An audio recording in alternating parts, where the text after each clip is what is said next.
अक्सर पेशेंट्स का मुझसे एक बहुत फ्रीक्वेंट क्वेश्चन होता है कि मैम आप हमारे प्रेशियस एम्ब्रियोज़ के साथ, स्पर्म्स के साथ और एग्स के साथ आईवीएफ लैब में क्या करते हैं? हमें इतना वेट क्यों करना पड़ता है? हमारा ट्रांसफ़र इतना डिलेड क्यों होता है?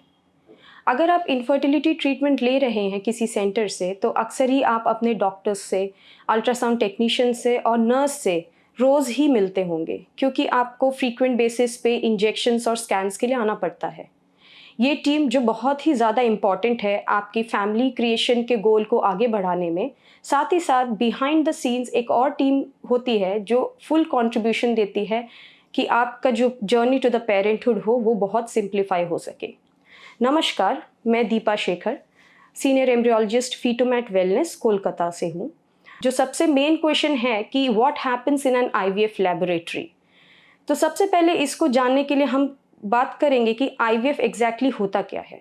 आईवीएफ का मतलब है इन विट्रो फर्टिलाइजेशन। इसका मतलब है कि हम फर्टिलाइजेशन जो है गैमीट्स का मतलब स्पर्म एंड एग का जो फर्टिलाइजेशन है हम बॉडी के बाहर करते हैं। तो इसके लिए हमको कुछ चीज़ें हैं जो बहुत ही ध्यान में रखनी होती हैं। सबसे पहले जो एनवायरनमेंट होता है, हमको यूट्रस का एनवायरनमेंट रेप्लिकेट करना पड़ता है लैब में with the use of good instruments, फिर कल्चर मीडिया और अच्छे स्टाफ की बदौलत ये होता है। कल्चर मीडिया में हम उसको ग्रो कराते हैं और इस हिसाब से एक हेल्दी एम्ब्रियो जो है लैब में अराउंड 5 to 7 डेज़ के लिए हम रख सकते हैं। एक अच्छी आईवीएफ सेंटर की निशानी होती है उसका अच्छा लैब इंफ्रास्ट्रक्चर, उसके ट्रेन्ड एम्ब्रियोलॉजिस्ट और पूरा team as a whole.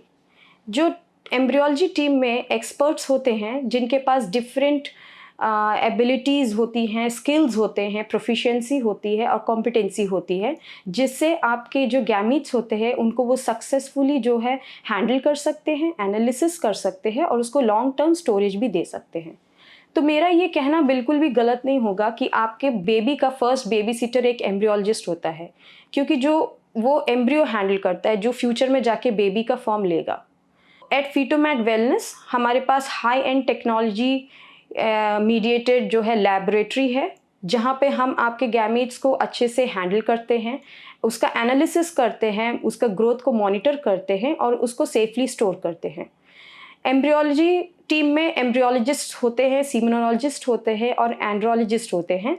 Embryologist का मेन काम होता है कि गैमीट्स को प्रोसेस करना, oocytes जो फीमेल गैमेट होती है और स्पर्म्स जो मेल गैमेट होते हैं, इनका फर्टिलाइजेशन करना, फिर इनका ग्रोथ चेक करना, उसमें से बेस्ट क्वालिटी एम्ब्रियोज को सेलेक्ट करना।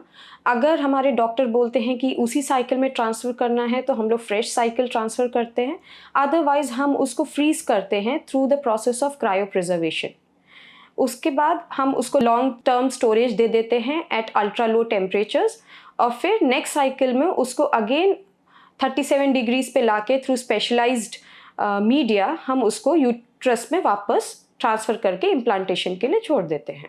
तो अब आप ये सोच रहे होंगे कि एक आईवीएफ लैब दूसरे लैब से डिफरेंट कैसे है।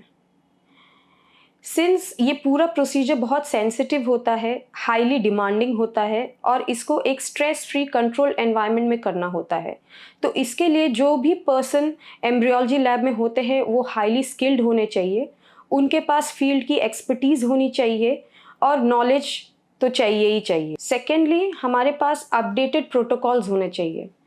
एक एम्ब्रियो की क्वालिटी डिपेंड करेगी कि उसको जो एम्ब्रियोलॉजिस्ट कैसे हैंडल कर रहा है। अगर हमारे पास अच्छे सेट ऑफ प्रोटोकॉल्स होंगे तो हम एक हेल्दी एम्ब्रियो बनाने में सक्षम रहेंगे और उससे एक डेफिनेटली पॉजिटिव रिजल्ट मिलेगा। थर्ड होता है कि हमारे पास इंस्ट्रूमेंट्स की क्वालिटी एकदम हाईएस्ट होनी चाहिए। एक लैब की बुनियाद होती है उसका इंफ्रास्ट्रक्चर और हाई एंड टेक्नोलॉजी, और एम्ब्रियोलॉजिस्ट इतना नॉलेजेबल होना चाहिए कि वो उस टेक्नोलॉजी का यूज़ अच्छे से कर सके। एक अच्छे एम्ब्रियोलॉजी लैब में पावरफुल माइक्रोस्कोप्स होते हैं, इंक्यूबेटर्स होते हैं, हाई एंड इंक्यूबेटर्स होते हैं और माइक्रो टूल्स होते हैं जो एक अच्छे एम्ब्रियो बनाने में सक्षम होते हैं। फोर्थली होना चाहिए कि एयर फिल्ट्रेशन सिस्टम। एम्ब्रियो जो है बहुत सेंसिटिव होता है, उसको कंटैमिनेंट्स, माइक्रोब्स और वॉलेटाइल ऑर्गेनिक कंपाउंड्स जो हमें स्मेल से ये ऑर्गेनिक कंपाउंड्स रिलीज होते हैं, ये उसके लिए डेट्रीमेंटल साबित हो सकते हैं, तो इससे उसको बचाना है। तो इसलिए हाईली स्पेसिफाइड फिल्टर्स का यूज़ करके हम लैब में फिल्ट्रेशन सिस्टम बनाते हैं। फिर फोर्थ होता है कि लाइट एंड सेंसिटिविटी। सिंस हम यूट्रस को मिमिक करके लैब का एनवायरनमेंट रेप्लिकेट कर रहे हैं, तो हमें लाइट और टेम्परेचर की जो सेंसिटिविटी है उसको मेंटेन करनी चाहिए, क्योंकि एम्ब्रियो जो है इन दोनों से ही बहुत ज़्यादा इफ़ेक्ट होता है। अब आईवीएफ का प्रोसीजर डिटेल में बताती हूँ मैं आप लोग को। जब एक पेशेंट हमारे सेंटर में आता है और बोलता है कि हम 1 साल से कंसीव नहीं कर पाए हैं, तो हम उनको अच्छे से काउंसलिंग करते हैं। Counselling is the most important part of any IVF procedure. Patient को अच्छे से प्रोसीजर के बारे में बताना, स्टेप टू स्टेप इंफॉर्मेशन देना कि उस पेशेंट के साथ क्या होगा आगे इन फ्यूचर। ये सब नॉलेज उनको इम्पार्ट करने के बाद ही उनके कंसेंट के साथ हमें किसी भी आईवीएफ प्रोसीजर को स्टार्ट करना चाहिए। नेक्स्ट है कि पेशेंट अपने साइकिल के डे 2 या डे 3 पे आएंगे। उस टाइम उनका अल्ट्रासाउंड होता है, स्कैन होता है, जिसमें उनके फॉलिकल की इंफ्रास्ट्रक्चर समझ में आती है। अब फॉलिकल्स क्या होते हैं? ओवरी में फ्लूइड फिल्ड सैक्स होते हैं जिसमें एग्स होते हैं। अब इसको बोलते हैं फॉलिकुलोमेट्री। ये रिपीटेडली डे 12, डे 11, डे 12 तक ये रिपीटेडली होता रहता है, मॉनिटरिंग करते रहते हैं हम लोग। उसके बाद उनको हार्मोनल इंजेक्शंस मिलते हैं। इंजेक्शंस जो है बोथ एग के quality as well as quantity को बढ़ाते हैं। फिर एक टाइम ऐसा आता है कि उनके एग की जो साइज़ होती है वो 18 mm हो जाती है, तो उस टाइम पे हम लोग एक इंजेक्शन देते हैं ताकि अब एग जो है रिलीज़ होके हमारे पास लैब में आ सके। तो ये जो प्रोसीजर है ये आपका ओटी में होता है, ऑपरेशन थिएटर में अंडर एनेस्थीसिया करते हैं। तो जब फॉलिकुलर फ्लूइड हमारे पास आता है तो उसको हम एम्ब्रियोलॉजिस्ट को हैंड ओवर कर देते हैं। तो एम्ब्रियोलॉजिस्ट अब एम्ब्रियोलॉजी लैब में जाके उस फॉलिकुलर फ्लूइड में से एग्स को स्क्रीन करता है। स्क्रीनिंग इन द सेंस कि एग्स को ढूंढ के उनको वॉश करके वापस इंक्यूबेटर में डाल देता है, क्योंकि इंक्यूबेटर जो है is mimicking the environment of the uterus. अब हमारे पास फीमेल गैमेट आ गया। अब नेक्स्ट क्या ज़रूरत है? अब हमको मेल गैमेट की ज़रूरत है। तो हम मेल गैमेट कहाँ से ऑब्टेन करेंगे? ईदर फ्रॉम द पेशेंट और फ्रॉम द डोनर। हमें सीमन सैंपल मिलता है, हम उसको वॉश करके उसमें से बेस्ट स्पर्म्स निकाल लेते हैं। अब इस बेस्ट स्पर्म्स को फिर हम लोग लैब में ले जाके थोड़ी देर के लिए इंक्यूबेट करते हैं। तो हमारे पास अब सेकेंड मेल गैमेट भी आ गया है। तो अब साइंस का मैजिक शुरू करते हैं। इसमें क्या होता है, इधर हम कन्वेंशनल आईवीएफ मतलब एक पेट्री प्लेट में दोनों स्पर्म्स और एग्स को मिला के 1 दिन के लिए रख देते हैं, और else we can go for the higher and ICSI procedure, जिसमें हम मैनुअली बेस्ट स्पर्म को लेके रोबोटिक्स की हेल्प से एक एग में इंसर्ट करते हैं। ये जो प्रोसीजर हुआ है ये सब डे 0 पे होता है। हम डे 1 पे अब चेक करते हैं कि कितने एग्स फर्टिलाइज हुए हैं। उसके बाद डायरेक्टली हम डे 3 पे जाते हैं, जहाँ पे हमको एक्चुअल एम्ब्रियो क्वालिटी का पता लगता है। एम्ब्रियो मतलब अब फीमेल और मेल गैमीट्स का फर्टिलाइजेशन होके जाइगोट बनता है, उस जाइगोट को ही हम लोग एम्ब्रियो बोलते हैं। डे 3 पे हम लोग कुछ एम्ब्रियोज को फ्रीज करके रख देते हैं। उसके बाद हम उसको डे 5 मतलब ब्लास्टोसिस स्टेज के लिए उसको कल्चर करते हैं। ये सारा कल्चरिंग सिस्टम स्पेशलाइज्ड मीडिया में होता है जो एम्ब्रियो को नरिशमेंट प्रोवाइड करता है उसके हेल्थी ग्रोथ के लिए। डे 5 पे हम फिर से ग्रोथ को चेक करते हैं, क्वालिटी को एसेस करते हैं, और इधर उसको फ्रेश ट्रांसफ़र मतलब उसी साइकिल पे ट्रांसफ़र कर देते हैं, अदरवाइज हम फ्रीज करके नेक्स्ट साइकिल पे उसको ट्रांसफ़र करते हैं।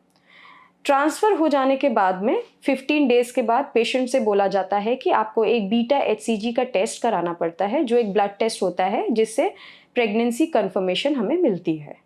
तो अब एक कॉमन सा क्वेश्चन फिर मेरे पास आता है कि मैम क्या हमारे एग्स, स्पर्म्स और एम्ब्रियोज जो है वो सेफ़ है कि नहीं? जब भी हमें ट्रांसफ़र होंगे तो वो हमारे ही ट्रांसफ़र होंगे, कुछ मिसमैच तो नहीं होगा करके। तो इसके लिए मैंने पहले भी बताया कि हम स्टैंडर्ड सेट ऑफ प्रोटोकॉल्स को फॉलो करते हैं। वेरिफिकेशन, आइडेंटिफिकेशन, करके हम प्रॉपर लेबल करके पेशेंट्स का सैंपल स्टोर करते हैं, ताकि हमारे पास एक अनब्रोकन कस्टडी ऑफ सैंपल्स हो। और इसको करने से हमारा जो सैंपल्स का क्यू होता है वो वेल मेंटेन्ड रहता है और इसमें कभी भी मिसमैच की गुंजाइश नहीं रहती है। तो नेक्स्ट टॉपिक हम बात करते हैं कि एक आईवीएफ सेंटर के स्टैंडर्ड को कैसे मेंटेन किया जाए। क्योंकि ये बहुत ही सेंसिटिव और डिमांडिंग प्रोसीजर होता है और हम इतने अर्ली स्टेज पे एम्ब्रियो को हैंडल कर रहे होते हैं, तो हम जैसे एम्ब्रियोलॉजिस्ट के पास एक डिफाइंड सेट ऑफ प्रोटोकॉल्स होना इम्पॉर्टेंट है। और इसके साथ हमारा moral as well as ethical conduct भी होना बहुत ही ज़्यादा ज़रूरी है। तो ये स्टैंडर्ड मेंटेन करने के लिए हेल्थ डिपार्टमेंट से हम लोग को एक एक्रीडेशन या सर्टिफिकेशन की ज़रूरत होती है, जो बताता है कि we are well equipped to run a successful IVF centre. ये एक्रीडेशन जो है एवरी 5 years रिन्यू होता है और ये careful monitor as well as evaluation के बाद ही एक सेंटर को मिलता है। तो इस हिसाब से स्टैंडर्ड मेंटेन करने से जो सेंटर की क्वालिटी होती है वो हाईली इम्प्रूव हो जाती है। तो इसी के साथ ही मैं ये सेशन एंड करती हूँ। अगर आपके मन में कोई भी सवाल हो तो आप प्लीज़ कमेंट बॉक्स में उसको लिखें। मैं पूरी कोशिश करूँगी कि उसका आंसर अच्छे से दे सकूँ और आपके सारे डाउट्स को क्लियर कर सकूँ। आगे फिर मिलते हैं किसी और अच्छे इंटरेस्टिंग टॉपिक के साथ। Thank you.